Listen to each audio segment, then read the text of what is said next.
So if it sounds like my voice isn't all there, that's actually because this pay-per-view right here, Tomas and I were in the building live for. It was a really fun secret to keep from Tomas for a long time, because let me just give you some backstory, and I'm sure Tomas could tell his perspective, but leading into Christmas, Tomas's girlfriend and I kind of staged a coup to kind of be like, oh yeah, we're gonna get Revolution tickets, and that's gonna be Tomas's Christmas present. So I'm like, okay, I'll keep a secret. And then we're on a Zoom call, and my girlfriend's in the room, and she can attest to this. And Tomas is like, hey Zach, have you bought your tickets for Revolution yet? And this is like a week before Christmas itself. And and then I was like, oh yeah, I'm saving up, just put on my acting chops for a second. And a week later, Tomas is like, you son of a bitch.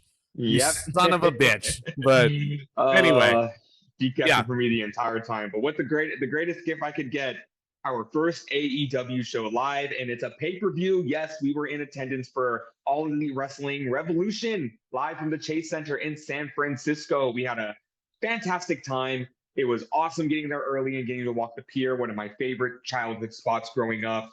Yeah. Eating a delicious burger right before the show, getting to the arena. To give us, this is going to be a little bit of a different review because we're going to give you like our side of it as fans. Again, this is our first AEW show, so we didn't know what to expect.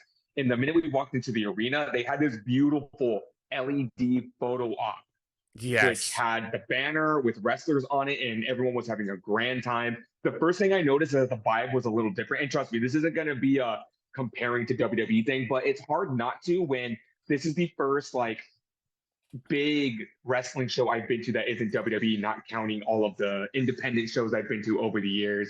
But it was a different vibe because we were seeing people with Acclaimed shirts that were down to scissor. Yeah, try saying that in real life. And then we saw some girls that were doing the elite pose and they did an elite chant with us.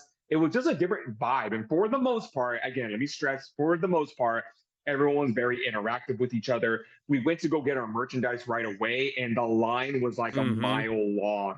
We were AEW. Man, we were in that merch line for.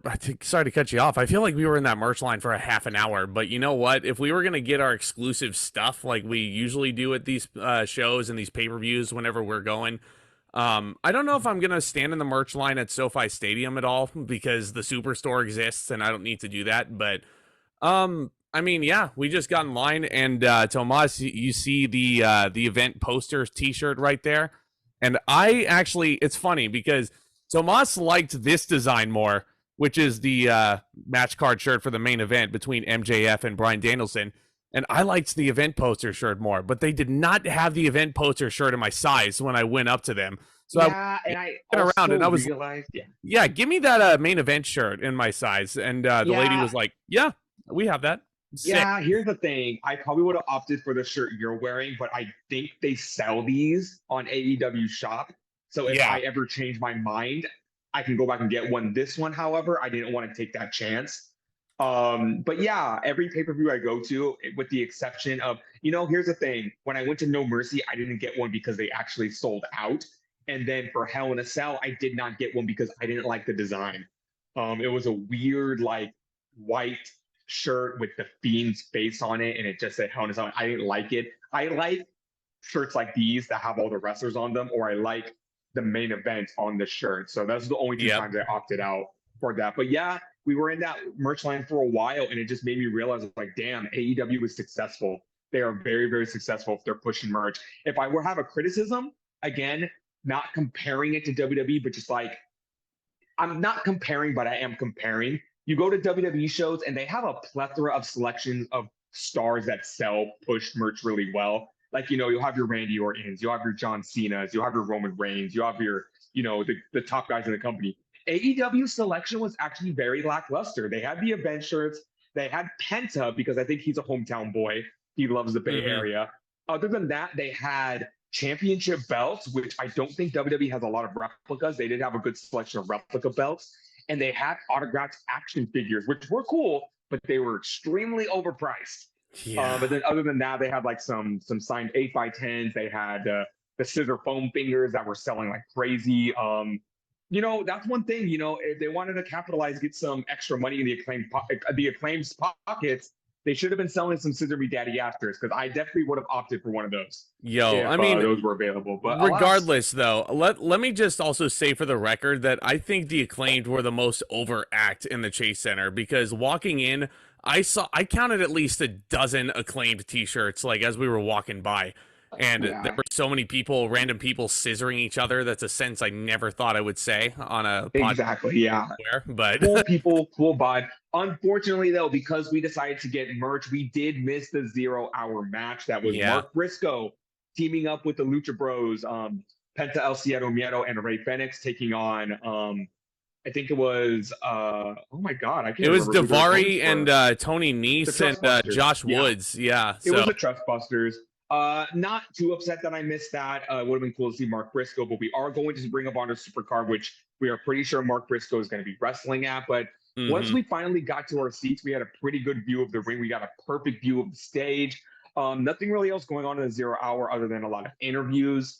I was listening to Solo Monster, and he did say who that weirdo was that was interviewing Adam Cole. I don't remember his name, but there It was took just me this weird guy interviewing Adam Cole, and like he said that Adam Cole smelled good, and Cole said, "Don't you ever smell me again." It was just very weird. Yeah, no, I still don't know who that bloke was, but Yeah, yeah, we made it to our seats with perfect time, like 15 minutes to spare in the 0 hour before the show actually went on the air. And I'll also say that the pyro and everything like that, and the music itself, and the dapper yapper on the microphone, not as loud as it would be at a WWE show. I will admit, again, not to compare, but I don't know if it was just me, yeah, for or sure. if I'm just Yeah, getting old, or like, if my hearing's going early, but the sound was like a little no, the sound off. quality. Yeah, I will say again, we're not trying to compare, but we are going to compare because this is the first wrestling promotion on WWE's level that we've ever gone to. Like, Impact is different, Ring of Honor is different, all these other promotions they're different. So it's not, we can't help it, but it's like if you were drinking Coca-Cola your entire life and then someone tried to introduce you to Pepsi. Of course, you're going to compare it because that's the other big soda. It's It's like, this. It's the same fucking drink, though. It really is the same fucking drink. exactly. But, Yeah. But but so comparatively to that, well, here's the thing though, with me with my shoddy hearing, I was actually it was nice that the pyro wasn't that loud. I swear WWE, they're packing heat with the pyro. AEW was more just like silent fireworks and fire. yeah, We watch this on TV and you think we wouldn't have noticed, but AEW uses a lot of fire in their entrances. they So do. yeah, They really it do. was different. It was different, but it was cool. And this might be a biased opinion, but even just watching the pay-per-view feedback, I think this is one of the best shows they've ever put together. Like, it feels like there is something for everybody on this pay-per-view. Easily the best Revolution pay-per-view they've Yeah, put together. Better than last year's, which had a lot of matches that I really freaking dug. yeah. But I'm there was, going to agree again, with you, but on an unbiased point, because this show was again, everyone's going to say because of the Iron Man match, but, this is something that I pray Tony Khan continues doing, but I know he's probably not going to. I've complained before that AEW pay-per-views have been like 14 matches, 15 matches, 16 matches, and that's been way too much. This was 8 matches. And even though I was feeling tired near the end before the main event, this was probably the best controlled pay-per-view AEW has ever done. This was so much fun. But I will say the build going into this pay-per-view was borderline pretty bad. Like, we're gonna yeah, get into this. Like, a lot of these matches felt like their feuds were rushed. Some ass backwards booking, like with Jericho and Starks. We had, it was out of their control, but Christian Cage being injured, and then he came back like 2 weeks before the pay-per-view. So then we had 2 weeks to throw together this Buried Alive match. We had the trios title that had no build whatsoever, even though it should be like one of the best built feuds. mm-hmm. Wardlow and Samoa Joe just felt like it was there. So yeah, we're gonna be getting all of that and then some. Yeah. I'll also tell you, this is kind of an odd comparison, but it sounds very eerily similar. This is a stacked show top to bottom, and it was great the whole way through. I had a blast at the Chase Center. Everybody was so freaking hyped to see AEW live. Um, it was a great freaking show. The build, I agree, very lackluster. Sounds very eerily similar to WrestleMania 31, though, doesn't it? We all thought that Yeah, WrestleMania was going to be shit. But then we go into that show and we actually see it live and everything like that, and everything play out. Seth Rollins cashing in at the end.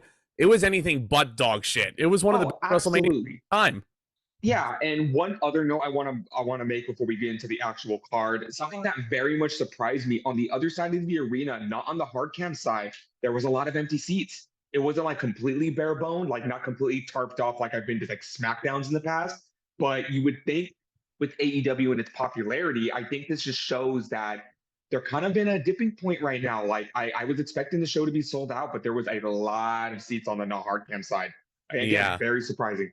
Yeah, but apparently there were like 9,000, 10,000 paid fans in the building, so Tony Khan was touting that as a success. But yeah, some empty seats on the hard cam side, but I don't really think it came off that way on pay-per-view, like, because this crowd was so energetic the whole way through, and there's going to be a lot of funny moments I think we're going to get into as we go through this card. But let's go ahead and take... I know what you mean. There are a couple of matches, though, that I definitely noticed, like, I don't know if it's because the fans were winded or maybe just taking a break, but they had their highs, but they definitely had their lows. And you know exactly what low I'm talking about near the end of the show. But yeah, let's get into this bad boy. Here we go. So the pyro kicks off and JR fills out his hour quota on this pay-per-view. Excalibur and Taz are calling the whole pay-per-view. No, we were surprised to find out what this opener was, Tomas, and you got to fulfill one of your bucket list items over this past half decade with this opener. Absolutely. It is absolute Ricky Starks taking on the demogod Chris Jericho. And for the first time, I've been looking forward to it ever since like 2020. We got to sing along with Judas. That was so much fun. First time seeing Jericho wrestle live in, God, I don't know how long. It's got to at least be... Man, I'm just thinking about this on the top of my head. I don't remember the last time I saw Chris Jericho wrestle live. Right off the bat, I'm going to say this is the weirder booked feuds. Ricky Starks and Chris Jericho got into this a few weeks ago on Dynamite. They already had a match and Starks won. Starks won clean. He won clean. You know, we got a lot of twists and turns. Starks beats Jericho. Chris Jericho loses to Action Andretti, which is a brand new name coming on to AEW. He's putting over a young guy. Mm-hmm. And you would think this would be Jericho kind of begging Starks for another match just so he can like get his heat back. But no, Starks is jumping through all these hoops and going through gauntlet matches and fighting the Jericho Appreciation Society. So Starks can prove that he can beat Jericho. That's not a fluke when it doesn't matter. Starks already beat Jericho. It should have been. He already did that. He already did that. So Starks as the babyface wouldn't make Jericho jump through hoops, but it would like to see, I don't know, Jericho go through like a bum ass Corbin phase where like Jericho could be like on his knees begging Starks for a rematch. Yeah, see, that Jericho could play that off, but alas, you have Ricky Starks coming in asking for more, even though he already proves that he can beat Chris Jericho. But this was live. The crowd was really into Ricky Starks. There were a lot of loud "Let's Go Ricky" chants where we were sitting. And the wrestling itself, I thought, was good, but I feel like the match could have been a little bit... I thought their match on Dynamite was better, quality-wise. Yeah, for sure. I feel like the match fell a little off just because of the weird-ass booking, but I think these guys have excellent chemistry. I thought they flowed very well in this match. Yeah. This is one of the better Jericho matches, actually. He was kind of flying all over the place with suicide dives, missile drop kicks. Ricky Starks is just he's a boatload of energy. Seeing him live, dude, it is so cool. They did a lot of high-flying offense. Like I said, missile drop kicks, suicide dives. Something that was kind of teetering on my mind and it made myself a little anxious during this match. The stipulation being that the Jericho Appreciation Society was banned from ringside, and a lot of people nervous that Jericho recently trademarked Jericho. Yeah. Remember Jericho? That was his tag team with the Big Show in WWE back in 2009. But we were all kind of scared that Paul White was going to make his return and help Jericho win this match. That definitely would have taken the wind out of my sails. But not to jump the gun here, it did not happen. Spoiler alert. Yeah, no Big Show. No Big Show. No more BS there. But we get all the biggest hits from Chris Jericho. You do that triangle dropkick that he always does to the blokes on the outside. Ricky Starks, I'll save my assessment of Ricky Starks actually seeing him wrestle live for the end. But, I mean, this dude was bumping his ass off for Chris Jericho, trying to make this, like, Jericho in his older years, again, he's not going to be as crisp in the ring as he once was 20 years ago, but he still made Jericho look like $1,000,000, man. He really did. Jericho locks in the walls of Jericho at one point. Ricky Starks counters with a spear.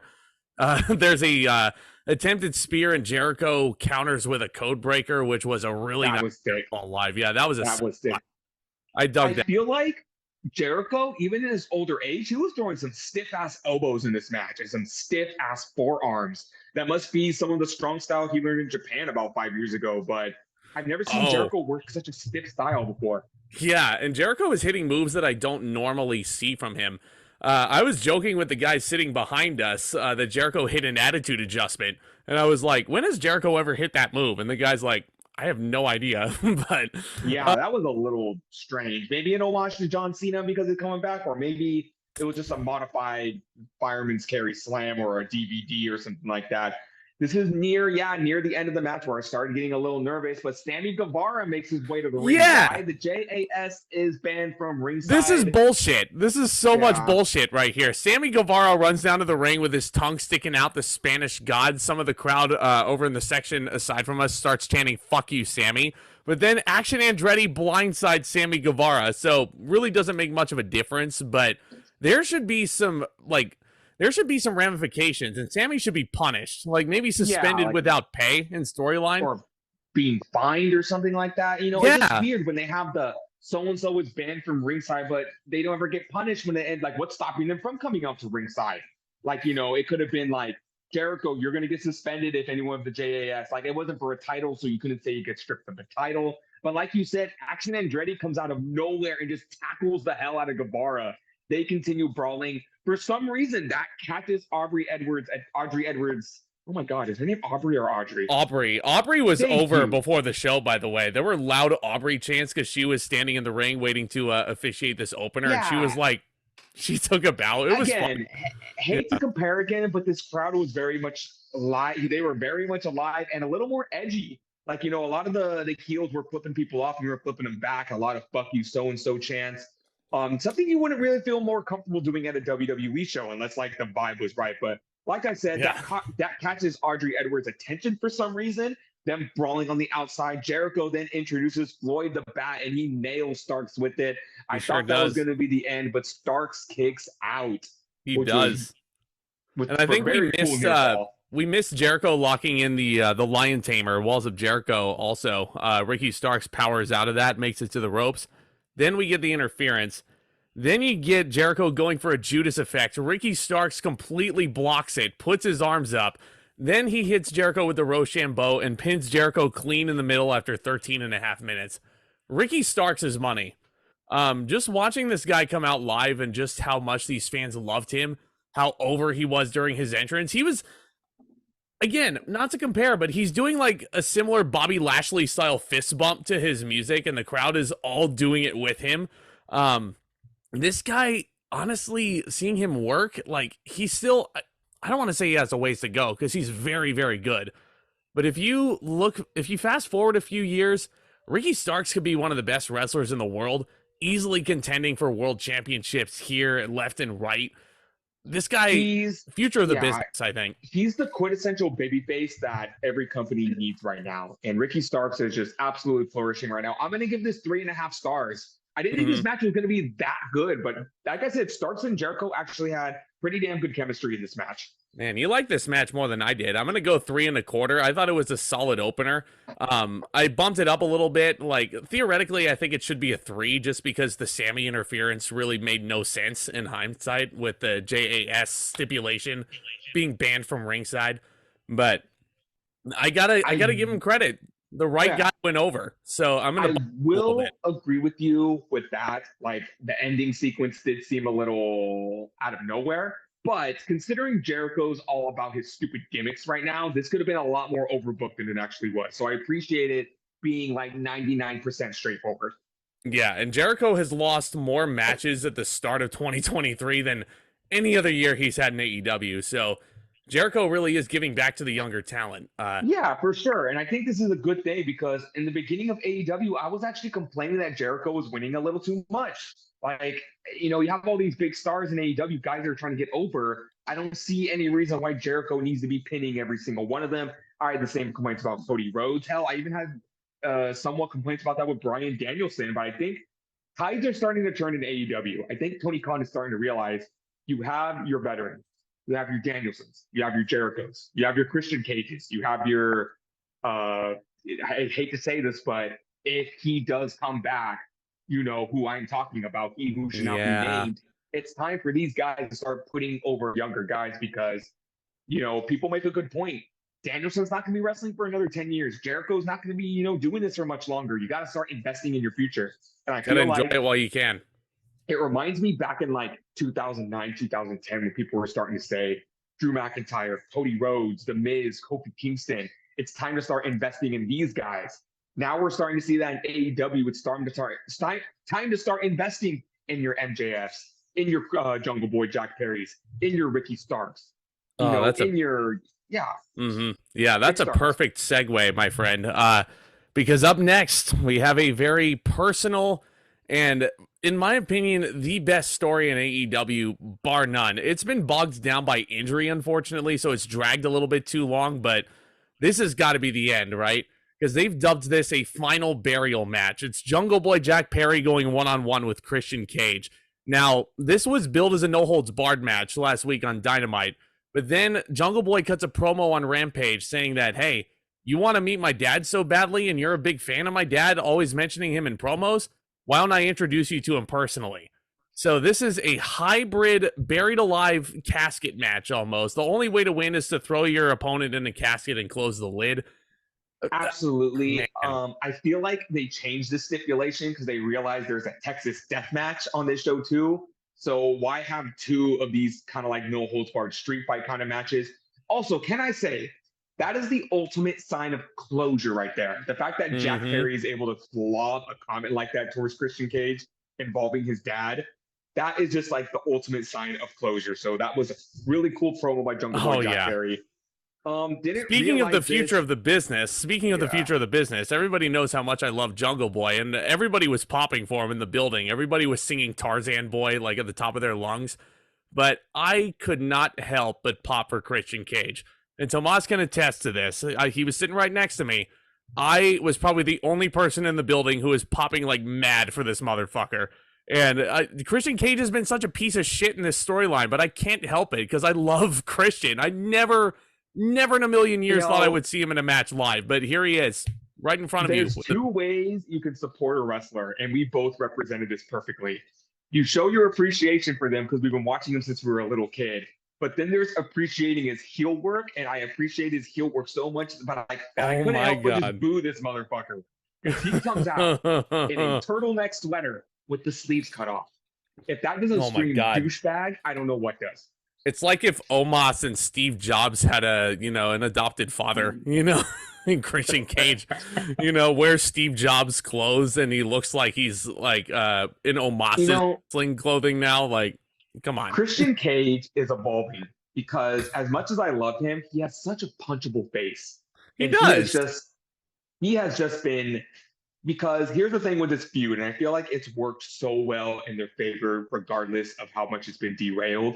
Christian Cage has been going out there and been saying the most despicable things about Jungle Boy Jack Perry's family.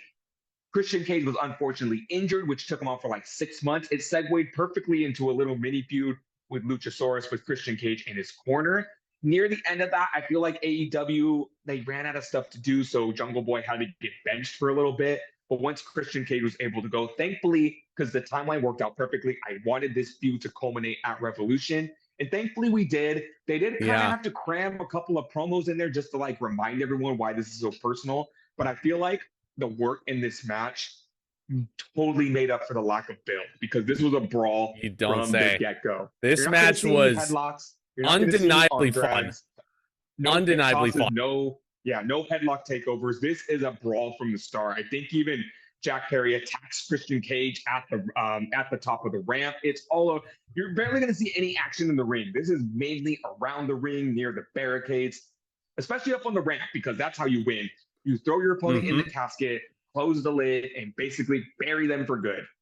Yeah, essentially. The description I've been using for this match from the get-go has been it's a lot of fun. These two guys, Jungle Boy was almost dressed up for a fight like Shawn Michaels at SummerSlam 2002. Looked exactly like Shawn Michaels at SummerSlam 02. You can tell who he's a big fan of. But these two fuckers actually, Christian tries to escape Jungle Boy because that's been the whole story so far. He runs up the stairs right next to our section, and these fuckers are like 20 feet away from us having this wild brawl. And Jungle Boy like throws water into Christian's face. They go back to the ring, and then all you see is these two security guards mopping up the water on the stairs. And I'm like, hey, those are the hardest working guys over there. Yeah, I tried to record it, but I only got like the top of Jungle Boy's head. Yeah, because everyone's getting excited. The wrestlers are making their way up to us, and everyone's standing, kind of blocking my view. They make it back to ringside, and I think this is where Christian Cage takes off Jungle Boy's belt and starts beating the ever-living, treating Jungle Boy like he's a jungle animal, and just whipping him all over the Chase Center, whipping Christian him like JR would say. Christian was packing some heat on this pay-per-view, man. Not only was he whipping Jungle Boy like a proverbial government mule, he also, there was a point where Jungle Boy was, he had Christian's arm on the steel steps and he was getting ready to stomp on it. Christian with a beautiful counter sweeps the leg and Jungle Boy takes a stupid bump back first on the edge of the steps. By God, I thought that was going to be the sickest spot all night, but I didn't realize what was still to come. Christian is loving this heat that the crowd is giving him. Everybody's chanting "fuck you, Christian" at him, and he is grinning from ear to ear. And he also goes over, and Jungle Boy's sister and his mom have snuck into the front row to watch this match, and he, of course, is, he's doing what he's been doing on Dynamite with them. So adding to the story there. Absolutely love it. It's a wild brawl, a wild goose chase up the ramp. Christian hits a kill switch into the dirt that's on stage. Yes, they actually constructed a burial site with a casket there and dirt surrounding it as set dressing, essentially.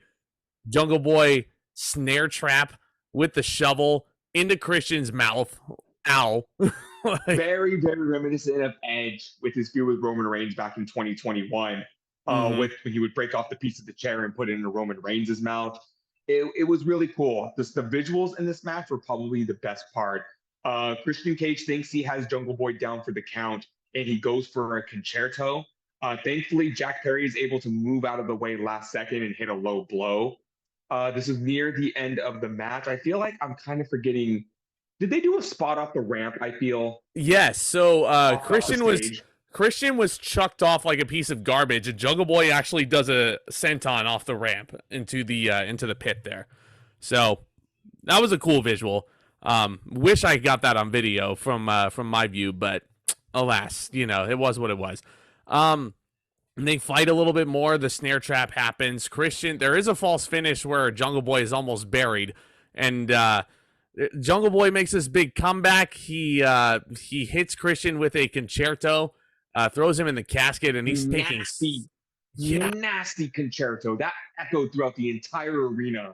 My goodness! I thought it was just a loud smash. No, people who were watching on the pay-per-view said that Jungle Boy bashed Christian Cage's brains in with that concerto. Just the exclamation point, poetic justice. This was beautiful storytelling, and just like you were about to say, Jungle Boy takes a while to put Christian Cage in the casket, and he takes his time, gives Cage a little kiss on the forehead, kissing him goodnight. Slams the casket lid down, and that casket fucking drops. It drops like the Guardians of the Galaxy ride.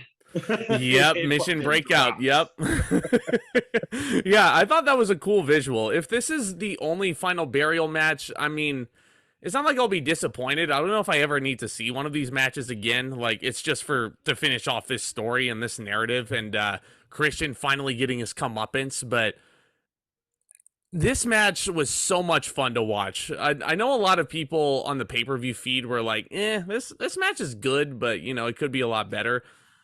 I love the work that Christian was putting in. And Jungle Boy, again, a future of the business, and I will continue putting that guy over until the cows come home. So fucking Here's the thing. There were two no holds barred matches on the show. One was about storytelling. The other one was about the crazy spots. This was about the storytelling. I will Yes. 100% agree and admit the spots in this match were pretty bare bone. It was a lot of brawling in the crowd. It was a lot of brawling by ringside. It was a lot of, the belt shots that would just lead up into the next segment. We only got a few actual spots in this match, but this has been a story almost a year in the making. And it made Jungle Boy into a fucking star. Like I said this at Full Gear when he beat Luchasaurus in that excellent steel cage match. But I've been saying this as a joke, but I really mean this now. After this match, I'm sorry, Jungle Boy, he's a Jungle Man now. We have literally seen this character grow up before our very eyes. He literally went from being into a trio tag team that was all about the jokes, it was about the dinosaur gimmicks, and he has literally evolved into a main event star. I don't want to say he's ever going to outgrow the Jungle Boy name because that's how we all know and love him. No. But that's why he has his real name now. It's not about his gimmick. It's just he's evolving. He is literally just growing up before our very eyes. And just like Ricky Starks, I want to see a world title around Jack Perry's waist, like sooner rather than later. MJF is probably going to hold this title for at least a year. Spoiler alert, but I'm going to advocate for Jungle Boy to be the one to dethrone him when it's all said and done, but we shall see what happens. I'm going to give this 4 stars. 4 stars. I was just going to say, when we first saw the match last night, I was going to give it 3 3/4 for those exact reasons. It was a great story. Just, it was just very bare bones when it came to the actual structure of the match, but just realizing how great that story was and how great this payoff was to this feud. The story alone. The match itself, 3.5. It gets an extra half star for the storytelling. Yes, and this is, again, long-term storytelling. That's why a lot of people love this bloodline crap in WWE right now. It's not crap, obviously, but, it's just a filler word I'm using. But Jungle Jack and Christian Cage has been building since Christian was eliminated from the Casino Battle Royale during the pandemic. Like, right when the vaccine came out. Almost a 2-year build for this fucking thing. I understand that a lot of that was because Christian got hurt. But, I mean, this is... Like, even when Christian was injured and Jungle Jack was fighting Luchasaurus in the steel cage. And I know a lot of people are... Sorry to keep sidetracking here and going on a tangent, but a lot of people are also kind of nitpicking that Luchasaurus did not play a factor in this at all. Jungle Boy already beat him. So I didn't even really have a problem. I feel like if Luchasaurus interfered in this to help Christian, that would just be going backwards. Yeah, it was a little irritating because people in front of us just kept yelling out, "Where's Luchasaurus? Where's Luchasaurus?" And like, no. That would be overbooking. That would be if Luchasaurus. I was expecting, people were saying right before Christian Cage hit the concerto, "Oh, where's Luchasaurus?" Luchasaurus like, "No, this is Jungle Boy Jack Perry's fight. If he does not win this match on his own, then what's the point of all of this?" Exactly. The point is, Jack Perry is on his own. Marco Stunt got released. Luchasaurus turned heel. Jungle Boy's all on his own. And let's also reiterate that we just saw a guy get buried alive, put in a casket, theoretically killed right in front of us live. And then a few seconds later, people are joyfully dancing to Tarzan Boy as if they just didn't see death unfold before them. That's professional wrestling, my friends. It was great. Believe it or not, the next match took me by surprise because the build was so shit. It was like I knew this match was going to be good, but it kind of took me by surprise. Here for the AEW Trios titles, it is the Elite, Matt and Nick Jackson with Kenny Omega taking on the House of Black, Malachi Black, Buddy Matthews, and Brody King. The House of Black got a really cool entrance with their flag dropping right before, and Julia Hart kind of like leading them to the ring. Obviously, it was the minute Wayward Son debuted on AEW when the Elite returned, I knew I was looking forward to this entrance come to Revolution. It was so much fun to sing that song. It was so great. Again, I'm not an Elite mark. I'm a fan of the Elite. I think they're great wrestlers. I love Kenny Omega, but I'm not an Elite mark like a lot of other people are. But just seeing them live and seeing that entrance just brings extra joy out of me. And I technically picked the Elite to win this match, but this match, was absolutely fucking bonkers. Blew And me here's away. This is a what and I've been waiting for a long time to say this also. The Young Bucks are my favorite tag team in wrestling right now. I know the Usos are out there. I know there's a lot of other great tag teams in WWE, the Street Profits. The Young Bucks are my favorite right now. And them teaming up with Kenny Omega, seeing them, it's one thing to watch them on TV and do their thing. Best in the world at what they do, right? But when you see them live, especially true of Kenny Omega, it just hits you different, man. And just seeing how well they work in the ring with anybody. Like those guys, honestly, you could put them in there with 3 broomsticks instead, and it would still be a really fun match. So here's the thing. A lot of these trios matches, as we saw with the Elite and Death Triangle, with the Elite and AR Fox and Top Flight, it's all about the crazy ass spots, the high flying spots. How many rotations can AR Fox get on his moonsault? How many rotations can Ray Fenix get on his moonsault? Suicide dives, moonsaults, V triggers, all this stuff. That was still present here. But when you have 3 gargantuan tosses, like you have Buddy Matthews, who hits like a fucking truck, but has the speed and agility of a cruiserweight. You got Malachi Black, which in person, his kicks are fucking stiff. He can knock anyone's head off their shoulders. And Brody King is a big motherfucker. He's a monster. Seeing him in person, he is a terrifying human being. God. And I liked how all these different parts of, Kenny Omega and the Young Bucks basically being the spot monkeys that they are, and just the hard-hitting, fast, strong style that the House of Black is. Like, it's perfect. You got Matthew's speed. You have Malachi Black's just his striking ability, and Brody King is just so powerful. And at the same time, he was flying in the air like a bird, hitting suicide dives. Yes, he was. And corkscrew tope, whatever. All those crazy tope moves you could think of. It was insane. Freaking love the House of Black, dude. Kenny Omega starts the match off with Buddy Matthews, and that was a fantastic sequence. Buddy Matthews finally getting his due on a big stage. That dude has been so underrated for so long, and just to see him get this spotlight with Omega in a big match is just awesome to see. Omega pairs off with go ahead. You want to talk about long-term storytelling? Malachi Black and Buddy Matthews goes all the way back to 2020 in the Performance Center. Yes, sir. When Aleister Black, Rey Mysterio were feuding with Seth Rollins and his disciples. And Matthews took out Black's eye in the build-up to Seth Rollins and Rey Mysterio's match at Extreme Rules. Yes. Like, Malachi Black still sells that eye injury. He still has his eye darkened out. He called Buddy Matthews out on Twitter when Matthews came to AEW and said, "We have some unfinished business." Like, I appreciate that so much. And now they're in a faction together. That's long-term storytelling right there. Malachi Black has convinced Buddy Matthews to join his own cult. So there you go. Matthews's gimmick is just cult follower hopping from different factions, essentially, right now. But yeah, there was disciple. and there were also some the Elite were doing some of their comedy spots in there. Matt Jackson tags in and he wants Brody King. Like, he is eyeballing Brody King. Yeah, and we all look at each other and we're like, why the fuck is he calling out Brody King? This is not a good idea. So Malachi Black is just kind of chuckling, tags in the big brute. In comes the big face-painted freak, and Matt Jackson is looking at him like, yeah, no, Nick, come back here. And then Omega and Nick are just like, you wanted this. No. Go get him. Yeah, exactly.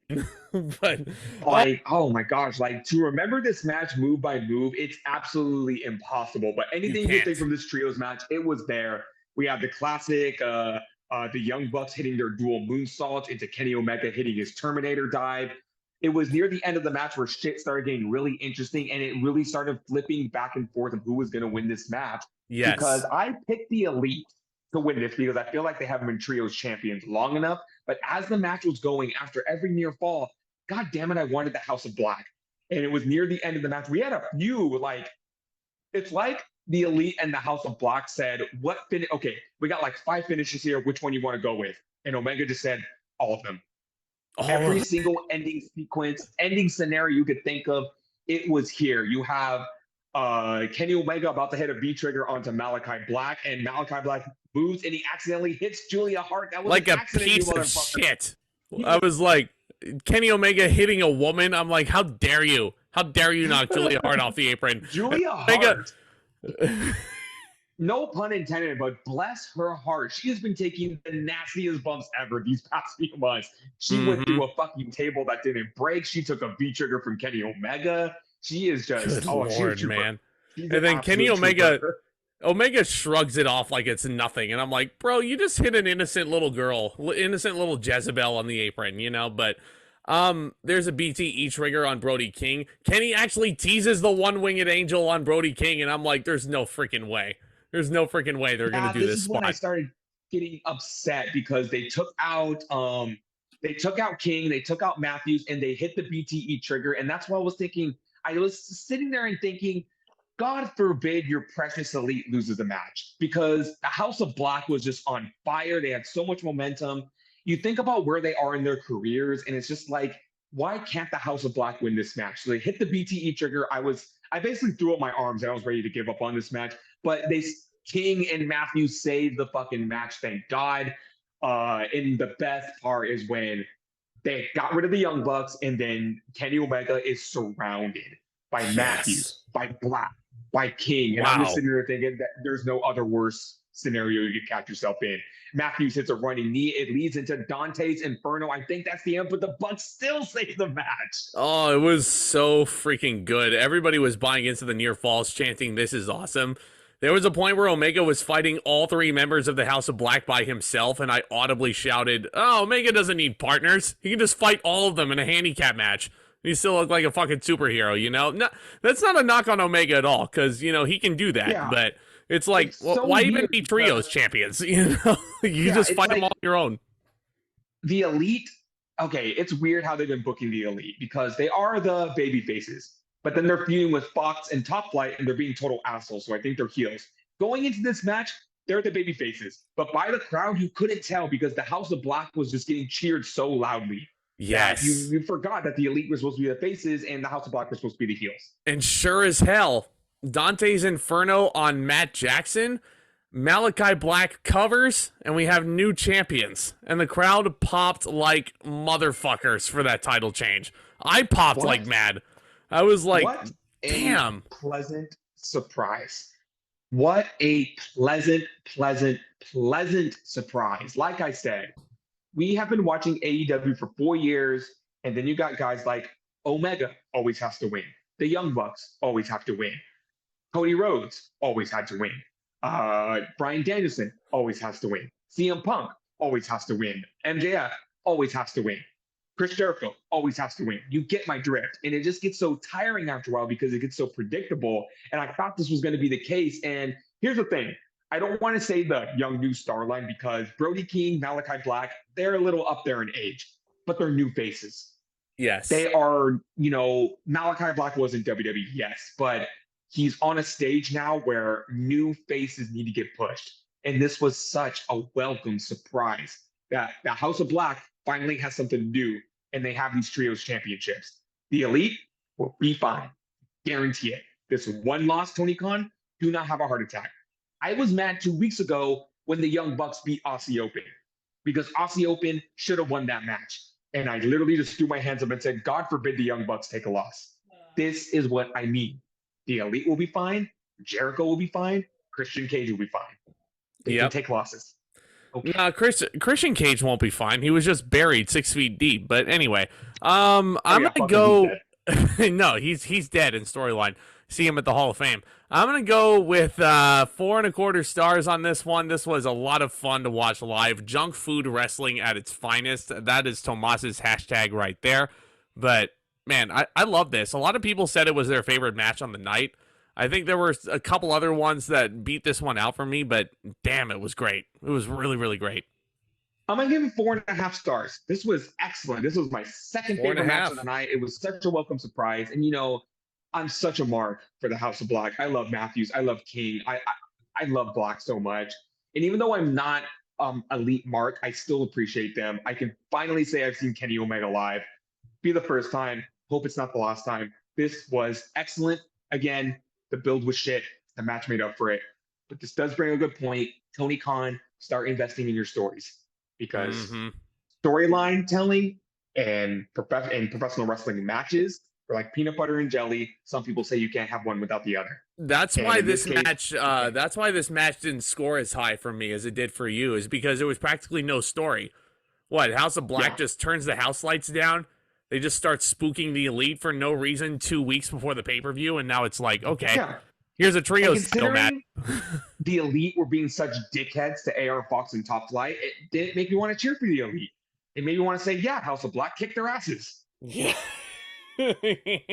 Well, I mean, like, the Elite are very entertaining heels, and they still have that piece of shit Don Callis leading them down to the ring, so.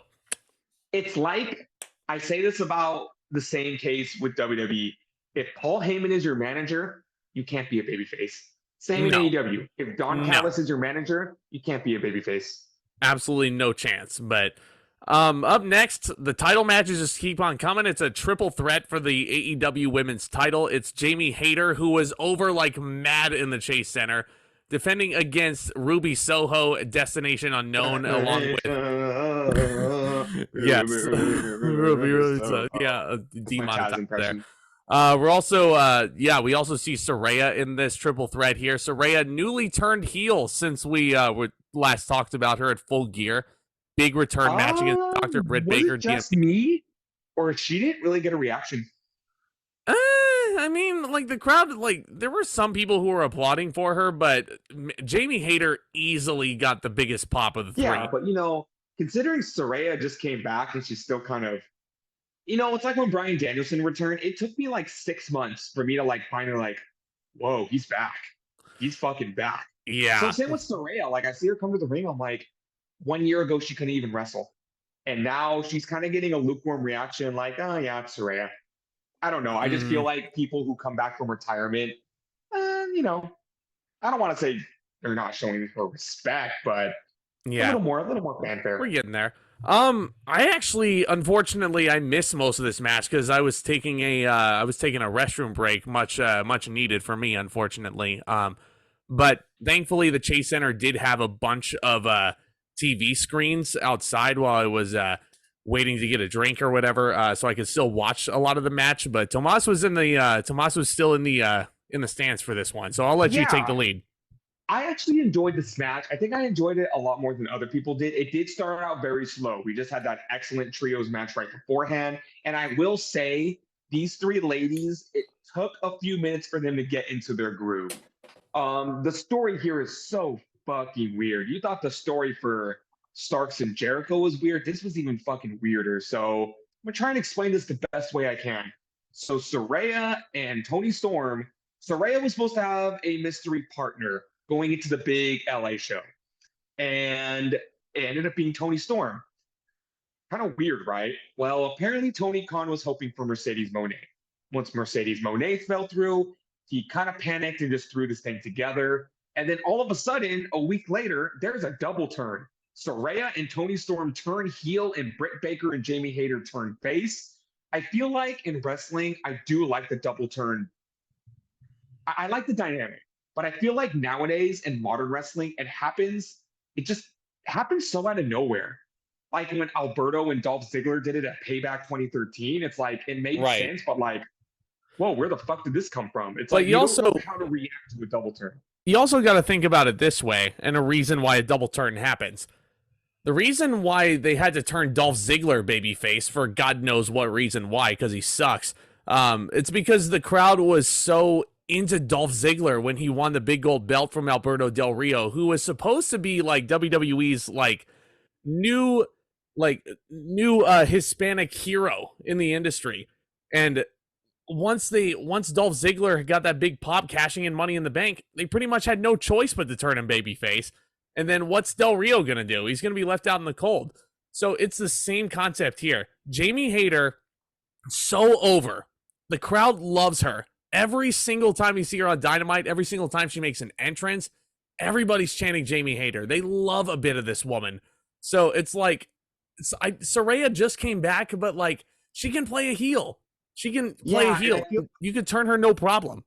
Absolutely. Saraya came back, huge pop, everything. But once she started settling in, I think the fans already started turning on her. So they kind of took that into their advantage, and Saraya is now playing a heel. And here's the thing, Britt Baker, she's done everything she can as a heel. So I feel like when you run out of stuff of being a heel, it's time to turn babyface just to give yourself a new fresh start. But like I said, we were talking about the build to this match. So after Storm and Saraya turn heel, I don't know what the fuck they're doing. They're spray painting people now, and then all of a sudden, Ruby Soho. Why? Which side is she gonna pick? Why does that matter? Because the story is that the heels are former WWE people and the faces are AEW people. That's your story. Ruby Soho is being recruited because she was a leader of the Riot Squad. She was in WWE and NXT for a while. Saraya feels like she could use her. So, I don't know.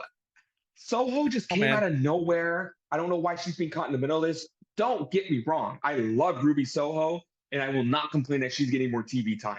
But if you're going to put someone in a storyline, I want them to be in a storyline that actually makes sense, and this just didn't make sense.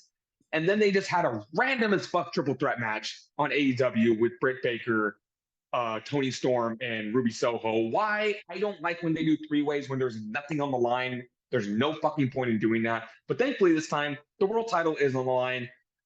It was so ass backwards. But the match itself, it took a while to get into their groove. You know, they started off with who's Soho going to side with? Is Soho going to help Saraya, or is she going to help Jamie Hayter? Soho is still like kind of going on her own. It wasn't like near the second and third act of the match where the ladies started getting really creative. There's a Tower of Doom spot. There were some good near falls. I feel like that's when it started picking up a little. Jamie Hayter is able to pick up the win and retain the AEW Women's Championship. Right after the match, Saraya storms the ring and they attack Jamie Hayter. Britt Baker comes in to even the odds, but the numbers game overpowers them. Ruby Soho helps fight off the bad guys. And at the end, you got, there's so many, Baker, Hayter, and Soho standing tall. Soho hits Hayter with a kick. And everyone just absolutely loses their fucking mind. On my perspective, I'm sitting here thinking, she just fought off the bad guys. She doesn't want to be on anyone's side. So she hit the good guys too. You know, it's kind of like when AJ Styles in TNA was being recruited by the Aces and Eights, or, you know, the TNA originals, and he said, fuck that, and he attacked both sides. I thought that's what it was first. A lone wolf. The heels came in, and then Soho joined them. So Soho is officially a heel. She helps the bad guys beat up the good guys. I'm going to give the match 3 stars. It was a little slow at times, but it picked up near the end, and I really appreciated the work that these 3 ladies did. As for this storyline, I'm going to be perfectly honest with you, I don't give a fuck. Yeah, and watching the whole match on the pay-per-view feed, the match really wasn't anything too spectacular. Saraya, her match with Britt Baker, I thought was good at Full Gear, but this one, I mean, ever since then, it's been like, okay, you know, her matches are just kind of there. It's not a knock on her, but like, especially with as convoluted of a storyline as she's in right now, nothing's really exciting me when I see Saraya. So hopefully she can turn it around by the 1 year mark when she from her return, rather, which I believe is Grand Slam, is when she was introduced to us in AEW. But yes, yeah, 3 stars max for this one. I thought it was fine for what it was. Nothing terrible about it. But man, oh man, this next fucking match. Where do we even start? Where do we even start with it? Where do we even start? Indeed, it is Texas Death. Jon Moxley versus Hangman Adam Page. Hangman Adam Page and Moxley have been at each other's throats for months and months and months. Page was concussed in an AEW World Title match with Jon Moxley, which put him on the shelf for a few months. When he got back, he immediately targeted Moxley after he lost the world title, and they want to kill each other. They had a series of matches on Dynamite where Page picked up the win. Moxley picked up a bullshit win that just angered Hangman even more, and they want to blow this off. They want there to be a one decisive winner, and there's only one way to do it. Texas Death Match. They have gotten personal with each other. Hangman has talked shit to Moxley's wife, Renee Paquette, while they're being interviewed. Moxley has targeted Hangman's homies in the Dark Order, absolutely beating Evil Uno to a bloody pulp on an episode of Dynamite. And I feel like this is an interesting type of personal. It's like these two just don't like each other. And Moxley beats up Hangman's good friend, and then Hangman's beating a total douche to Moxley's wife. It's been quite the ride getting to this match. Oh yeah, quite the ride indeed, especially considering a cowboy is in this, no pun intended. Hangman But Page here's the comes thing. he comes down to the ring, by the way, with new entrance music, which actually is starting to grow on me a little bit. And this new bad attitude of the Hangman, this red fiend like lighting that he's coming out with, I'm not gonna lie, it's kind of dope. Again, he's evolving. He's evolving just like a lot of these other young talent in AEW. So I dig it. I Here's the thing. I should have known, or I knew what I was getting myself into with this match. But oh man, oh my god, the shit we saw in this match was, I will admit, I was probably overreacting a little just because I wanted to be into it. And trust me, these spots in this match were fucking gnarly. Not Yeah. the most insane death match I've seen in my life, but these two put it all out there. So Like, this it's is the closest we're going to get to deathmatch wrestling. You know, there were no fluorescent light bulbs. There was no. no thumbtacks. There was no, like, absolutely ludicrous weapons. There was no glass. But still, the shit they were doing in this match was not for the faint of heart. You know, There were some hardcore dudes a wrestling couple fans, rows behind us who were calling for tax. I will tell you that much. But man, when you're it's just hardcore wrestling fans like me and you are, we're used to it. We're a little desensitized to it. But if you were never seen wrestling before, proceed to with caution with this one. It's not for the faint of heart. If you're no. easily queasy, you're going to see some shit in this match that, There's some might make you spots that I gag. was wincing at visibly and audibly. Hangman does attack John Moxley in the crowd during the Wild Thing entrance, which was another fun song to sing live. Moxley, my only regret about watching this match was I did not put a stopwatch on when the bell rang because I wanted to see how quickly it took John Moxley to bleed. This is another problem I have. How many times does John Moxley have to bleed? Like, even in matches that don't even matter, John Moxley versus Evil Uno, I mean, it's part of the story, it's part of the build, but it's like, he didn't need to bleed in that match. If he's wrestling, like, I don't know, like Tony Nese, for example, he doesn't need to bleed. Or Lee Absolutely doesn't Moriarty. need to bleed. Yeah. This match absolutely benefited with the blood, but Moxley, Yeah. of course, Cool. bleeds within Point 5 I want to make minutes. up. John Moxley threw his water bottle and it landed, I want to say, 10 feet away from us. That was Yeah. really cool. Yeah, super dope. But But yeah, they speaking of waste H2O, no time whatsoever getting into the nitty gritty of this match. They brawl all over the ring. They get thrown into the ring. Moxley introduces a fork. I oh guess he god, missed dinner. I guess he missed catering that night. he He did. was hungry, and he was hungry for Hangman's flesh. He takes that fork, and he doesn't hold it up against Hangman's head. He doesn't rake it. He fucking stabs him in the head with it repeatedly, and I mean repeatedly, until he opens up Hangman's skin. This was like 5 minutes into the match. Blood was spurting out of Hangman Page's head. It was like you saw the blood droplets splattered all over Moxley as well. Yikes! Yeah, big time yikes. Gross. Barbed wire was being grinded on Moxley's forehead before that. One of the more insane spots of the night came along when Hangman Page goes up to the top for the Orihara moonsault, wraps barbed wire around him like a fucking idiot, and does the Orihara moonsault with barbed wire on him. Why? Why would I you have that put on that video. punishment? I am so happy I decided to record at that point. So that's a Ugh, cool little clip I'm gonna have for the rest of my life. yeah. Oh my God, there was another spot. There's so many like disgusting spots in this match. I'm starting to lose track of them, but it was absolutely crazy. I will say though, I'm not complaining about this, but for Moxley being the blood guy, for all the blood that needed to be in this match, nobody was wearing the crimson mask. Like there was blood for sure. They got sliced open for sure, but it's like their wound closed itself up and the blood was pretty much gone by the end of the match. Yeah. Yeah. That's a good assessment right there. Mox was, I mean, there was I would argue that there was a crimson mask on Mox at some point, and he was probably loving every bit of it. Hardcore wrestling at its finest, deathmatch wrestling. Two There's, chairs are set up, and Hangman hits a Death Valley driver on oh Moxley through the god, tops of the chairs, which this is was it was fucking stupid. disgusting. Was It it a was DVD or disgusting was when it a Adam power Cole. bomb? Oh, it was a power bomb. Thank you. It was just as disgusting when Adam Cole did it to Johnny Gargano. It was just as disgusting here. I don't know why people want to take spots edge of the chair like that. This Dumb. was again, if Christian Cage and Jungle Boy Jack Perry was about the story, this was about the spot. Because it was about these two were upping each other with the violence. Yeah, that's the word I was going to use. If Jungle Boy and Christian Cage was about storytelling, this was about the violence. And I texted Tomas earlier today, and I was like, God damn, was Quentin Tarantino the producer on this thing? Because if you like bloody, gory style of violence, if you like Quentin Tarantino movies, this match should be right up your alley. If you're a big Tarantino fan like me, man, I was into this. And it felt like this big, gigantic revenge epic for Hangman Adam Page. Moxley was definitely playing the heel. There was a low blow spot in here. The crowd was chanting, "You sick fuck," at him repeatedly with the fork. He does hit the paradigm shift on a chain that he introduced. And, oh my God, I forgot about the bricks. So Moxley is spending his time under the ring for a while, and everybody was calling for tax.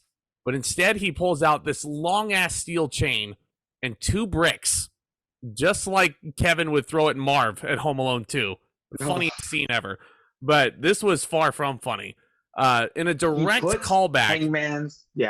He puts Hangman's hand in between 2 bricks and stomps Oh, God, I forgot about this. Oh. But after that is when Moxley hit the curb stomp. He did, the curb stomp. Hangman's head through the cinder block. Like you were going to say, a callback to him and Seth Rollins' feud back in 2014. Yes. Yeah, a direct callback. He uses his buddy Seth Rollins' finisher, and some of the people on the floor on the pay-per-view feed, I audibly heard singing Seth Rollins' theme song as well, which was awesome. I love smart wrestling fans sometimes. They're so funny. But Moxley, oh man, the Death Rider on the barbed wire chair that was introduced. Oh, no. It wasn't the Death Rider. It was the Deadeye. I got that mixed up. My apologies. Fuck me. Yes. It was, Moxley hit the Death Rider on the chain, otherwise known as the Paradigm Shift, but Hangman hits a Deadeye on the barbed wire chair. Both men go through barbed wire boards. Moxley goes through all the emotions possible when he goes through his. It's almost like he doesn't even realize that he went through the barbed wire board until like a few seconds of laying in it, stinging. And he's like, Moxley, oh my. You do realize your wife is backstage at the show, right? Yep. And I even joked during the 0 hour, just as we got to our seats. Renee Paquette said something along the lines of John Moxley and Hangman Adam Page in a Texas death match. I was like, how did Renee not have a stroke saying that sentence? How did she not have a stroke? I swear, Moxley's trying to put his wife into a coma. Like, the things that poor woman has had to witness. Moxley can go through. This poor woman, just seeing her husband go through all this punishment. But the ending of the match comes along after Hangman hits a buckshot lariat on Moxley, who is wearing this steel chain around like it's a survivor immunity necklace almost. And I thought that, here's a nitpick. I was surprised that Hangman wasn't selling the arm after the buckshot lariat when Mox was wearing the chain. Maybe if they threw that in, it would have added a few more bonus points to the match, but no matter. Hangman literally hangs Moxley over the ropes, and Moxley taps out. This was great. Hangman for nothing. This was fantastic. 4 1/4 stars for me. This was an awesome death match. Really enjoyed it. I originally gave it 4.5, but I am going to bog it down to 4 1/4 because the match was fucking excellent. Seeing that live was the most horrific thing I've ever seen in my life. But like I said, yeah, it was still pretty tame by deathmatch standards. Like nothing these guys did was like it was a blowover at all. Like forts, bricks, barbed wire. That is insane. And these two are absolute troopers for taking all that spots. But they definitely, again, it was a safe death match in my opinion, if that makes any sense whatsoever. So It was excellent. So I'm going to give it 4 1/4. Great story. Great story as well. I would probably rate this my third favorite match of the night. It was great. It was fucking great. I would say this is number 2 for me, only behind the main event, which we still to come, man. But yeah. Oh, Samoa Joe versus Wardlow for the TNT title. Okay, let's get into this. This feud has fucking sucked. This feud has sucked. Samoa Joe and Wardlow were a tag team. Joe is a double champion after turning on Wardlow, after Wardlow was not used on TV hardly at all after winning the TNT Championship. I need to remind you that Darby Allin defeated Samoa Joe for the TNT title and then 2 weeks later dropped it back to Joe. God, it's almost like they want to erase Cody Rhodes' name from the history books. It's like Tony Khan is almost petty in that way. Because Cody Rhodes is a prolific TNT champion, mind you. 3-time holder of that belt, but that record has been, it's gone. At least 3 people hold that record now. But between Joe and Allin and, oh my God. So all of a sudden, they just found a reason for Wardlow's ponytail to have significance because Joe cut it off and Wardlow tells a story about his father having cancer. So Wardlow wanted to grow the ponytail, which is a very lovely story, by the way, but it just kind of came out of nowhere. And here we have this match that we've seen before and didn't really need to see it on pay-per-view again. I am sorry. Wardlow has lost all momentum. And that's not his fault. Because after I feel bad for him. Do you guys remember last year at Double or Nothing when he opened the show with MJF? And it was such a personally built feud. We all thought MJF was on his way out the door. And Wardlow was finally going to get one up on his former mentor. And Wardlow powerbombs the fuck out of him. And the crowd they love a bit of Wardlow.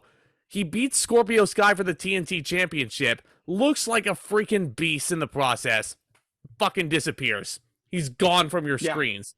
Until the build for All Out, he's randomly teaming with FTR rather, but he was getting booked in feuds with guys from Dark, which is fucking insane.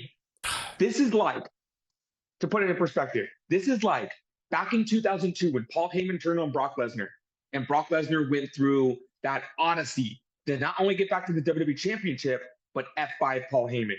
Imagine after he hit that F5 on Paul Heyman, Brock Lesnar just disappeared for 3 months. Yeah, so fucking weird. But the match itself was nothing really all that spectacular. Samoa Joe tries to steal the Wardlow Powerbomb Symphony spot. I understand why Wardlow didn't exactly do the Powerbomb Symphony in this match, but I mean, he was hitting his senton bombs. Yeah, he did lose all his momentum. He did lose all his momentum. And it's like, I went from not caring for Wardlow to loving Wardlow right back to not really caring for him. It sucks. Yeah. It sucks. Yeah. Like, Tony Khan needs to realize how much he's hurting the stars by doing this. Here's a fun little story, though, Tomas, and I don't know how much you want to get into this because you're actually going to be seeing this match live at Dynamite on Wednesday, but during the match, we see a few people in like 4 or 5 rows ahead of us look up towards the rafters behind us towards the luxury suites, and I'm like, what the fuck are they looking at? Little do we know, Powerhouse Hobbs was sitting right directly above us with his Sonic ring that he won last week on Dynamite in that ladder match. So we did chant Sonic ring at Powerhouse Hobbs as well, which hopefully he got a giggle out of. But Powerhouse Hobbs is in his backyard right now. He's from East Palo Alto, so he's been in San Francisco for the past weekend, and he's going to be in Sacramento this coming Wednesday because he gets the TNT title shot. But Tony Khan needs to realize that he is fucking over right now, and if you want to strap the rocket to Powerhouse Hobbs, this is the time to do it. I was getting a little upset because either way this match ended, the loser was going to look like a chump. Joe is choking out Wardlow, and I'm just sitting here saying, Wardlow's dead in the water. But then Wardlow powers out. He puts Joe in the coquina clutch and makes Samoa Joe look like a fucking dweeb, and he passes out to his own finisher. Wardlow wins back the TNT Championship. This match gets a 1.5 stars. It was frustrating. It was very frustrating. That pissed me off so much. Like, I was gonna give it a Chris Lash special, but I'm gonna bump it down to a 1.5 stars. Because the wrestling honestly wasn't terrible in the match, but God, I mean, like, whoever won this match, it was probably going to be a double-edged sword. I was leaning towards Samoa Joe winning, mainly because I know we're going to Supercard of Honor. We're seeing Samoa Joe defend the television championship against Mark Briscoe. Ain't no way Samoa Joe's walking out of Supercard of Honor as the television champion. Absolutely no chance in hell. But you could also argue that Samoa Joe being the TV champion, Tony Khan may want to move Joe permanently to Ring of Honor for now, So having him have he doesn't want any of his AEW titles on any Ring of Honor guys. I'm just saying, I know. Joe is signed to AEW, but he has a television championship. Joe on the brand new Ring of Honor show could help boost ratings. And I think Tony Khan is really trying to separate the two brands now. So getting the TNT title didn't make sense here, but it still made me mad. And I'm saying this right now. This is coming from me, the guy who does not like when WWE does this.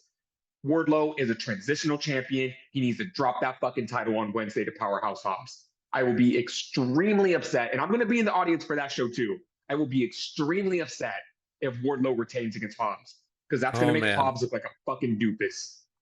It really is, isn't it? But yeah, I'm pulling for Powerhouse Hobbs too, because his ceiling is so high, and his potential with the TNT title and the run he could go on with that.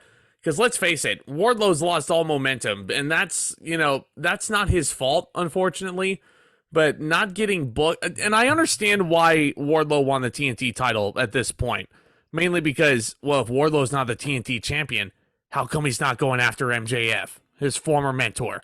Like, I don't want to see MJF and Wardlow feud again.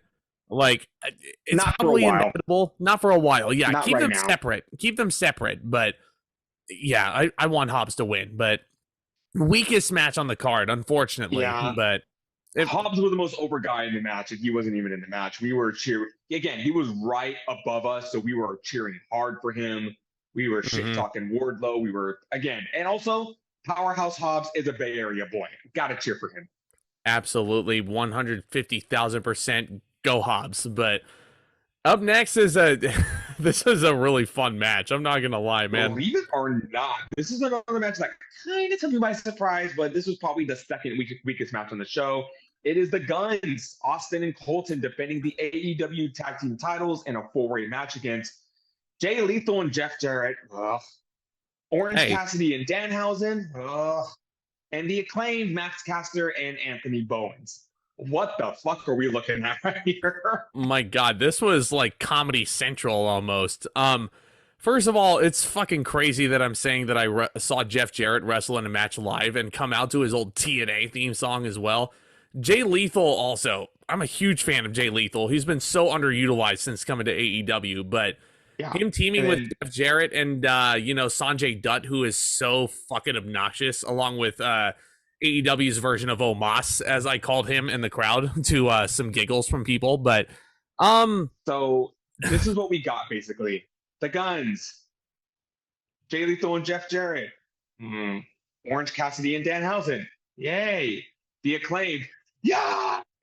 Dude, the fucking, like I said, the Acclaimed were the most over act on the show beforehand. Everybody freaking loved them and Daddy Ass coming in. There was, like, again, random strangers scissoring each other from row to row. It was freaking bedlam almost. So I was thinking, and I said this many times in the merch line, I was like, you think it's too late for Tony to call an audible and just put the titles back on the Acclaimed? Like, is there really nothing wrong with that? No, because there's another tag team that Tony Khan needs to make amends with. And we'll be getting to that much later. I will admit, this match was way better than I thought it was going to be. It was a lot of fun. I have the opening bit of the match recorded, and it's Orange Cassidy. Yeah, Jeff Jarrett's deal in this match is he was actually scared of Orange Cassidy. Because immediately Cassidy tries to put his hands in his pockets, and Jarrett says, no, please don't do that. Please don't do that. And he's like begging Cassidy to not put his hands in his pockets. And then Cassidy does this beautiful sequence where he is diving over people. He's doing his usual bit. The back body drop with the hands in the pockets was really cool. I feel like everyone in this match got their shit in, like gimmick-wise. Yeah, and Danhausen was over, and I'm sorry, I don't get the appeal. I really don't. He's going to put a curse on you. What's your problem with Danhausen? Why don't you like Danhausen? Danhausen is I don't think he's that great. I'm sorry. I don't think he's that great. Nice, very evil. And if you don't like Danhausen's going to put a curse on you. That's a great impression, by the way. Good job. But thank you. It's like Tomas was like, oh, he's going to put a curse on you. Like, he was trying to get me into it, and I was just sitting there like, come on, man. Danhausen deserves a ban. Hashtag give Danhausen a pick. Oh, you know what? Dear I think Christ. just to make you mad, if Danhausen gets booked for WrestleCon, I'm meeting. That's fine. That's fine. You can do whatever you want. But Danhausen does have a bit with AEW's Omos in the ring. That's what I'm going to refer to him as. He's going to put a curse on AEW's Omos, but then he goes for the choke slam. Song it, sing. Yeah, so AEW's Omos. He goes for a choke slam, and there's a big triple team spot, and Daddy Ass hits the most awkward looking famouser I've ever seen in my life. But I will say, Song it, sing, big motherfucker. Yeah, he's a giant. He's a giant, just like Omos. But that's his appeal. Almost. it's almost time for WrestleMania, but damn. Yeah, the Acclaimed were super over. They hit Scissor Me Timbers, I believe. No, they hit Scissor Me Timbers on Sanjay because they were teasing. Yeah. The Acclaimed is doing this thing now in multi-man matches where they'll put one person in position for it, then someone comes in, they put another person in the position for it, and then another person comes in, and then they end up hitting the move on someone who's not even in the match. Yeah, Sanjay unfortunately got the worst of it. Max Caster, great talent. I mean, like, I don't want them to split up the Acclaimed, but if Max Caster and Anthony Bowens both went off on their own and did their own thing, like, they could stand on their own as like formidable wrestlers in their own right. Max Caster pulls the fake straps down, hits an angle slam on Jay Lethal just to piss off Jeff Jarrett. I loved that. That was a cool spot. That was a really cool spot. Because we all know the history between Angle and Jarrett. Like, it's. And then all of our hearts collectively stopped for a minute. They skipped a beat because Jeff Jarrett tried to El Kabong Max Caster, but the referee takes the guitar away, does not allow him to get it. Jarrett and Aubrey Edwards get Aubrey Edwards. Why do I keep saying her name wrong? Jarrett and Aubrey get into a shoving match, which, Jarrett, you're a piece of shit. Don't push Aubrey Edwards because she will get straight up in your face. I think there was a distraction. Oh, yeah. Aubrey takes the guitar and puts it out of the ring, and then Jarrett takes the fucking the Grammy Award that they have for some reason. Golden Globe. The Golden Globe Award, hits Caster in the face with it. All of our hearts skipped a beat because we thought Jarrett and Lethal were going to win this match. It was a great near fall, man. It got broken up. It got fucking broken up. Oh, yeah. But eventually it comes down to Orange Cassidy and Danhausen against the Ass Boys, which I should also mention. The Ass Boys had a lot of heat going into this show, and it seems kind of random that they're holding the tag team titles at this point. I mean, hey, good for them. It kind of propels them up to a whole other level as Billy Gunn's sons.